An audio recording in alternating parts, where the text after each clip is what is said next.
పాపం ఆయన గుర్రప్పనే ఆయన దేవుని సేవకుడు పాస్టర్ గారు, ఆయన ఏదో ఓ పాట రాశాడంటే కొయ్యి కొయ్యి కొయ్యి అనేది బాగా హిట్ అయిపోయింది.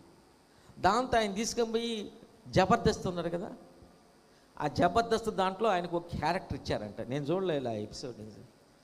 దానికి పాస్టర్ గారు కొంతమంది గుర్రప్ప పాడైపోయాడు, గుర్రప్ప కోసం ప్రార్థన చేయండి. ఏంటి పాస్టర్గా ఉండే జబర్దస్త్? నేను అర్థం చేసుకున్నా, దేవుడు ఒకవేళ గుర్రప్ప ఆ జబర్దస్తులో ఉన్న ఆ టీంకి సువార్త చెప్పే అవకాశం వచ్చిందని అతను అక్కడికి వెళ్ళాడు అనుకో, అంతకన్నా ఏం కావాలండి? సువార్త చెప్పడానికి ద్వారం తెరిచాడని చెప్పి ఆయన వెళ్ళాడు అనుకో, ఆ విధానంతో ఆ ఉద్దేశంతో ఆయన వెళ్తే తప్పులేదుగా. అలాగైతే ఈ యేసు ప్రభు చేసింది కూడా తప్పే. ఆయన త్రాగులతోనూ సమరయులతోనూ